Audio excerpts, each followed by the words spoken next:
What's going on, guys? This is William Craddock with Will to Win Gaming, and today I have for you the ultimate Red-Green Law deck tech.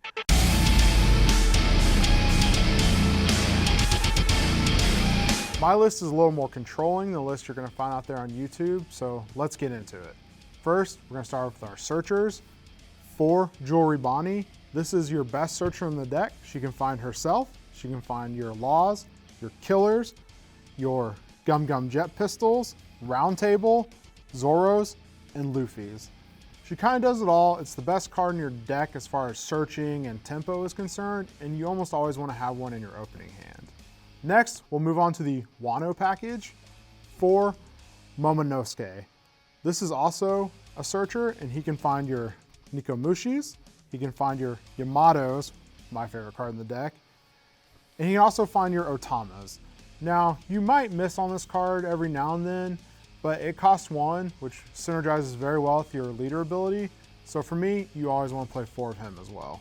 Next, let's move on to Nikomushi. This is kind of a tech choice in my mind. It's interchangeable with Izo. I tend to run the Nikomushi simply because he's cheaper. He costs 2. Izo is a 2K counter and can rest a 4-cost character as opposed to a 3-cost character with Nikomushi. However, with what is being played in the current meta, I find that's irrelevant. And the most important thing to me is getting Nikomushi down easily without committing too much Dawn. So that's why I choose Nikomushi over Izo. Next, we'll move on to the Capone gangs. Not much to say about this card. Efficient, 1-cost blocker, can be found with your Jewelry Bonnies. I would never cut down to less than 4 simply because of the cost versus what it does. It makes it a highly efficient card. Next, let's move on to our 4 Trafalgar Law. This is the synergy linchpin of the deck. He does a lot for you in terms of he's a 6K blocker, and he can let you reuse your Bonnies, he can let you reuse your Momonosuke's, he can let you reuse your Nami's, and ultimately he just does what your leader ability does, but you also get a 6K blocker with it. So you always want to run 4 Trafalgar Law SRs, and in my list I don't run any of the ones from the starter deck. I think that's correct, but you at home can decide for yourself. Next, let's move on to 3 killers. Killers is Supernova, can be found with Bonnie. He costs 2, so he's a little more than the 1-drop blockers. However, since you most of the time have 3, 4, or 5 characters, being able to attach a Dawn, block with him, and draw a card, effectively replacing himself, makes him incredibly good. However, since he does cost 2, I run 3 of him instead of 4. Moving on to the cornerstone of my Red-Green Law deck list, Yamato. You've seen this in a lot of different Red-Green Law deck lists. However, our entire game plan is going to be centered around this card. And what I mean by that is, I am never attacking my opponent's life total with anything except for Yamato. I will control their board for the entire game. I will use my blockers to keep myself alive. And I will do that until I can play this card, attach 5, 6, 7, or 8 Dawn, and get an attack in with it. And I'll repeat this process until my opponent is dead. The only caveat to this is against Kaido. You don't really have time to do this given how easily they can wipe your board or kill your blockers. So then you might want to play a more traditional Red-Green Law style, but for everything else, this is perfectly fine and you should give it a try. Moving on to big kids. I've tried to find room for a third. It's difficult given what you have to put in your deck, and he does cost 8. You can find him with your Jewelry Bonnies. This card, insane. Easily set up board states where your big kids will be able to survive 10, 12, 14K attacks, even multiple attacks of that magnitude with all the 1-drop blockers in your deck. Big Kid is secondary to the Yamato plan, but definitely helps you execute it by being this impenetrable wall and keeping yourself alive. Next, we have 4 Nami. Every Red-Green Law deck list plays this. I don't think is as good as people think it is. It finds your Choppers, finds your Zoros, finds your Luffy's, finds your Gum Gum Jet Pistols.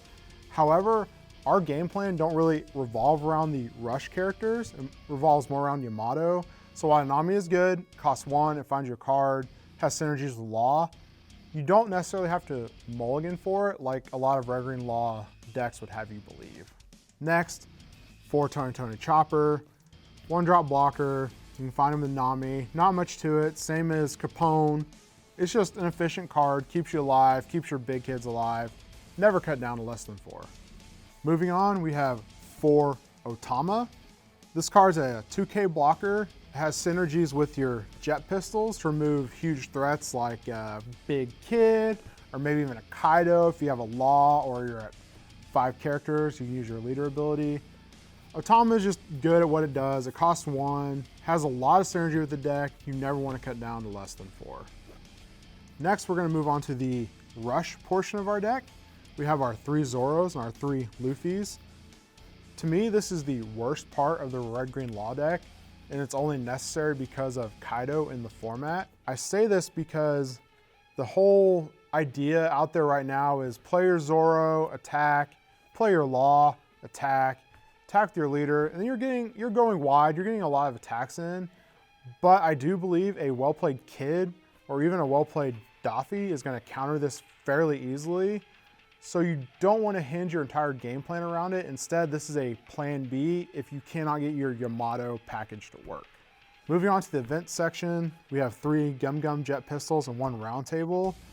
This is something you can mess with. You can fidget with the numbers depending on what's in your local metagame. Jet pistol is just very good out of life. It can kind of swing a game if you're falling behind, or it can even push you ahead if you're already ahead.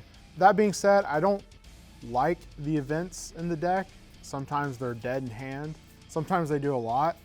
The one of round table is very good against Kid, and sometimes you need it to punch through a big Kid. However, these are the most flexible slots, and you can try different numbers, but this has been optimal for me, so this is where I'd stick it out.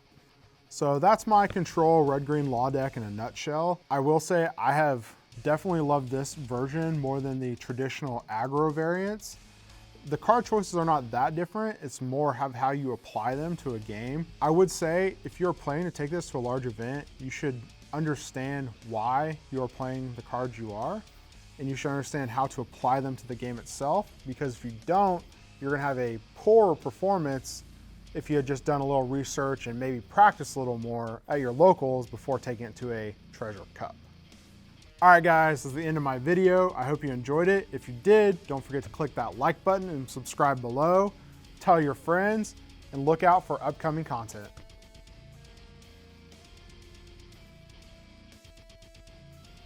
With our search, I'm gonna start off there. Not Yamato, Yamato. Hit the subscribe button. Tell your friends, and I know I did. Like, it's hard. What's the button? All right.